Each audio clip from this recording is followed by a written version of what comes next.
नमस्कार दोस्तों। तो सीटेट फरवरी 2026 की आंसर की का इंतजार लंबा होता जा रहा है और सबके मन में बस एक ही सवाल घूम रहा है कि भाई बीपीएससी टीआरई 4.0 में मौका मिलेगा या नहीं मिलेगा। तो देखिए, घबराने की कोई बात नहीं है। आज हम इस पूरे मामले को ना स्टेप बाय स्टेप समझेंगे और आपको सारी की सारी सटीक जानकारी देंगे। सर, हम सब ना बहुत ज्यादा परेशान हैं। कुछ समझ नहीं आ रहा है कि आखिर ये सीटेट की आंसर की आने में इतनी देर लग क्यों रही है। हाँ, तो चलिए इसी सबसे बड़े सवाल से शुरुआत करते हैं। सबसे पहले ये जानते हैं कि इस देरी का असली मतलब ऑफिशियल रीजन है क्या। देखिए, ये जो देरी हो रही है ना, ये कोई अचानक नहीं हुई है। इसके पीछे एक पूरा घटनाक्रम है। 7 और 8 फरवरी को आपका एग्जाम हुआ। फिर 24 फरवरी को सीबीएसई ने एक ऑफिशियल नोटिस निकाला जिसमें बताया गया कि 1 मार्च को कुछ सेंटर्स पर दोबारा से परीक्षा होगी। और बस यही है वो मेन रीजन इस पूरी देरी का। तो अब सवाल ये उठता है कि ये दोबारा परीक्षा हो क्यों रही है। हुआ ये कि कुछ अपरिहार्य परिस्थितियों की वजह से बिहार के वैशाली जिले में 2 सेंटर्स पर पेपर 2 का एग्जाम रद्द करना पड़ा था। और नियम यह है कि जब तक इन सेंटर्स पर परीक्षा पूरी नहीं हो जाती तब तक सबकी आंसर की एक साथ जारी नहीं की जा सकती। ऑल राइट, तो अब हमें ये तो पता चल गया कि देरी क्यों हो रही है। अब आगे क्या? चलिए अब समझते हैं कि आंसर की जारी होने से लेकर रिजल्ट आने तक का पूरा प्रोसेस, पूरा फ्लो होता कैसे है। ये पूरा प्रोसेस ना काफी ट्रांसपेरेंट होता है। सबसे पहले क्या होगा, प्रोविजनल आंसर की आएगी और उसके साथ आपकी ओएमआर शीट की स्कैन की हुई कॉपी भी जारी होगी। फिर आपको 2-3 दिन का टाइम मिलेगा किसी भी उत्तर पर आपत्ति मतलब ऑब्जेक्शन जताने के लिए। इसके बाद एक्सपर्ट्स इन सारी आपत्तियों को देखेंगे और फिर आएगी फाइनल आंसर की। आपका रिजल्ट उसी के आधार पर बनेगा। और पता है अच्छी खबर क्या है, आपकी ओएमआर शीट्स की स्कैनिंग का काम तो पहले से ही फुल स्पीड में चल रहा है। सर, लेकिन ये प्रोविजनल आंसर की आएगी कब? कोई आइडिया है, कोई डेट? हाँ देखो, बिल्कुल साफ है। जैसा कि 1 मार्च को तो री एग्जाम ही है, तो जाहिर है उसके बाद ही आंसर की आएगी।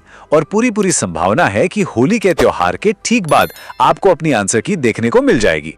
और हाँ, जब आंसर की आएगी ना, तो उसे डाउनलोड करना बहुत आसान है।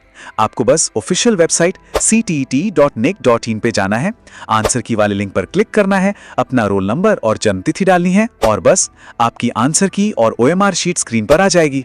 हाँ, उसका पीडीएफ डाउनलोड करना बिल्कुल मत भूलिएगा। चलिए अब बात करते हैं एक बहुत इंपॉर्टेंट पार्ट की।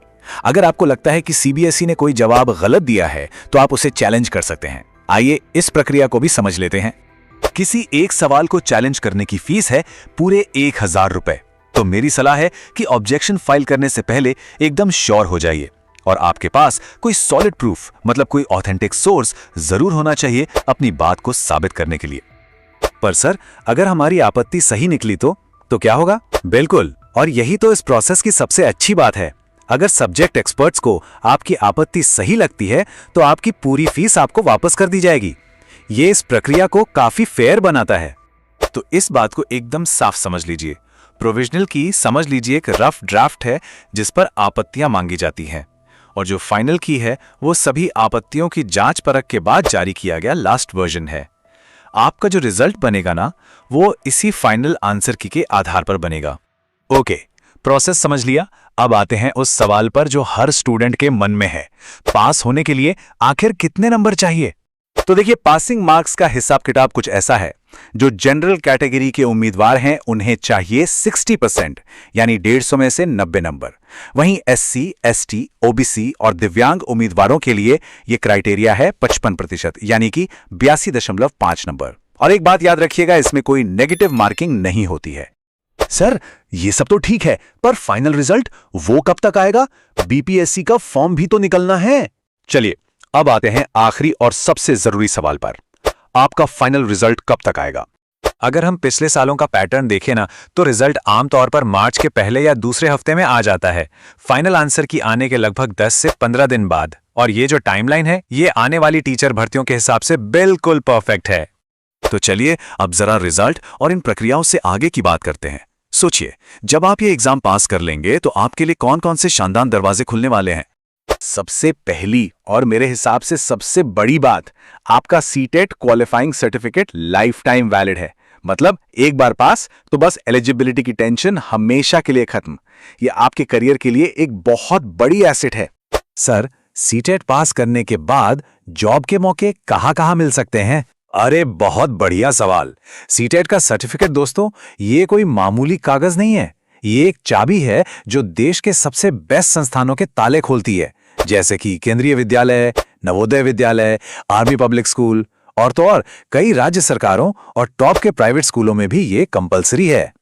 जरा इस परीक्षा के स्केल को तो देखिए, 20 लाख 20 लाख से ज्यादा लोग इस एग्जाम में बैठे हैं। तो सोचिए, इतने बड़े कंपटीशन में हिस्सा लेना और फिर उसमें सफल होना, ये अपने आप में कितनी बड़ी उपलब्धि है।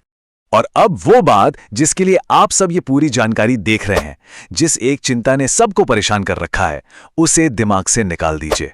आपको बीपीएससी टीआरई 4.0 में मौका मिलेगा, 100% मिलेगा। घबराने की बिल्कुल भी जरूरत नहीं है, प्रोसेस समय पर ही पूरा होगा।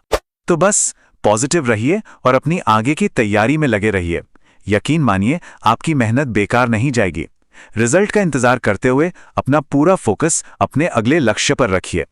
दोस्तों, edu help by Raj channel के ओनर राज सर की इस मेहनत के लिए वीडियो को लाइक करें, टेलीग्राम चैनल भी ज्वाइन जरूर कर लें और कमेंट में लिखें, अब की बार तो सीटेट पास। और हाँ साथियों, edu help by Raj channel को सब्सक्राइब करना ना भूलें। आने वाले सीटेट रिजल्ट के लिए आप सभी को शुभकामनाएं। जय हिंद।